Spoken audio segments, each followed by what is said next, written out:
थोड़ी देर पहले ही स्मृति ईरानी को हराने वाले एल शर्मा को आप सुन रहे थे। अब आपको बताते हैं इस हार पर योगी सरकार के मंत्री की तरफ से क्या बयान दिया गया है।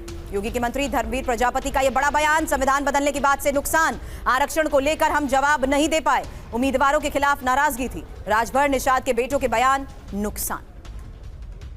उत्तर प्रदेश से लोकसभा चुनाव के परिणाम आ गए हैं और बीजेपी को बहुत ज्यादा नुकसान उत्तर प्रदेश में हुआ है। हमारे साथ बातचीत करने के लिए उत्तर प्रदेश सरकार में स्वतंत्र प्रभार होमगार्ड मंत्री धर्मवीर प्रजापति जी हैं।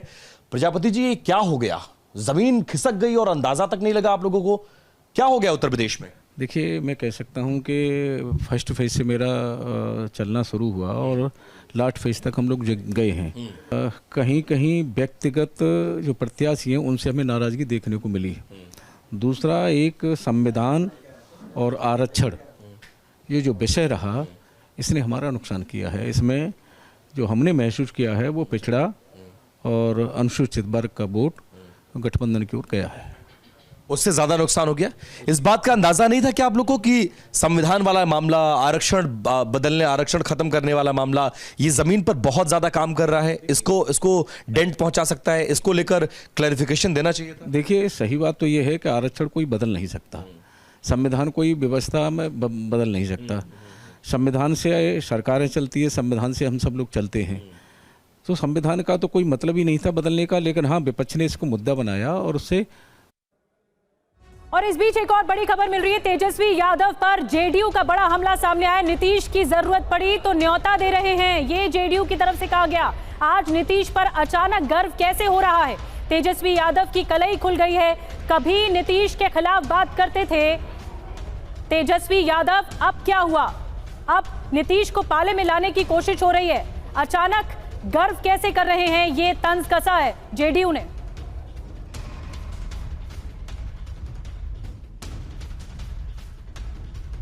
और इस बीच एक और बड़ी खबर यह है कि कांग्रेस सरकार बनाने को उत्सुक नहीं। सोर्सेस के हवाले से यह बड़ी खबर आ रही है, लेकिन जिस तरीके से अब शाम 6 बजे होने वाली बैठक से पहले ये सोर्सेस के हवाले से बड़ी खबर आ रही है, इस बारे में हमारे सहयोगी से जानकारी लेंगे। लेकिन ये खबर बड़ी है कि कैसे कांग्रेस सरकार बनाने को उत्सुक नहीं है, जबकि कांग्रेस के ही सहयोगी ये साफ तौर पर बयान दे चुके हैं कि सरकार बनाने का प्रयास किया जाना चाहिए। अब देखना यह होगा कि शाम 6 बजे होने वाली इंडिया अलायंस की बैठक से पहले इस तरीके के बयान का मतलब क्या है, क्योंकि अब जिस तरीके से सहयोगी दलों के साथ इंडिया अलायंस की शाम 6 बजे बैठक होने वाली है, उससे पहले सोर्सेस के हवाले से ये बहुत बड़ी खबर आ रही है, जहां कहा जा रहा है कि कांग्रेस सरकार बनाने को उत्सुक नहीं है और इंडिया बैठक में कांग्रेस अपना पक्ष रखेगी। अब अपना पक्ष रखते हुए क्या कहा जाएगा, इस पर नजर आएगी। कुमार विक्रांत हमारे सहयोगी इस वक्त हमें ज्वाइन कर चुके हैं। कुमार, क्या खबर कि सरकार बनाने को उत्सुक नहीं है कांग्रेस?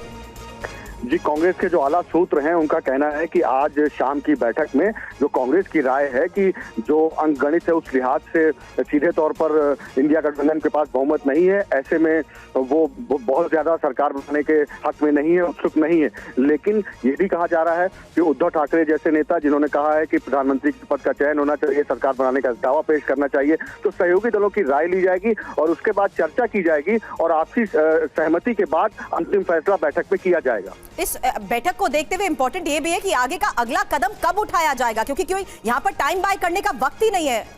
विक्रांत जी, इसीलिए मैंने कहा कि शाम की 6 बजे की बैठक बहुत महत्वपूर्ण है कि सहयोगी दल किस हद तक दबाव बनाते हैं और कांग्रेस पार्टी फिर ये भी पूछेगी कि अगर सरकार बनाना है तो क्या आप नीतीश कुमार, चंद्रबाबू नायडू और कुछ निर्दलीय विधायक, क्या ये आंकड़े का जो अंगणित 272 तक जा सकता है, वो कैसे जा सकता है? अगर उस सूरत में बात बनती है तो कांग्रेस पार्टी उस पर सहयोगियों के साथ भी अपनी राय रख सकती है। लेकिन शुरुआती तौर पर कांग्रेस ने कहा कि वो बहुत ज्यादा उत्सुक नहीं है। सहयोगी जो राय रखेंगे उस पर चर्चा करने के बाद आपसी सहमति से अंतिम फैसला बैठक में ही किया जाएगा आज शाम को। कुमार, एक बात बताइए, क्या नंबर कम है, इसी वजह से कांग्रेस इंटरेस्टेड नहीं लग रही सरकार बनाने को? क्यों उत्सुकता नहीं है? देखिए, 2 चीजें हैं, एक तो अंगणित सीधे तौर पर सामने नहीं आ पा रहा है और दूसरी बात यह है कि कांग्रेस ये नहीं चाहती है कि सत्ता लोभी हो खुद को नजर आए और लगातार वो प्रधानमंत्री मोदी पर दबाव बना रही है, लगातार हमलावर है, ये कहते हुए कि बीजेपी को 272 का आंकड़ा नहीं मिला है, पीएम की नैतिक हार रही है, उनको इस्तीफा देना चाहिए। तो एक नैतिक दबाव बनाने की कोशिश कांग्रेस पार्टी अपनी ओर से कर रही है इस बयान के जरिए। ठीक है कुमार, नजर बना के रखिए। बहुत बड़ी खबर दे रहे हैं कुमार विक्रांत। बैठक में कांग्रेस अपना पक्ष रखने भी वाली है। जो इंडिया अलायंस की बैठक होने वाली है, अब शाम 6 बजे का इंतजार करना होगा। कांग्रेस सरकार बनाने में उत्सुक नजर नहीं आ रही, ये कुमार बता रहे थे।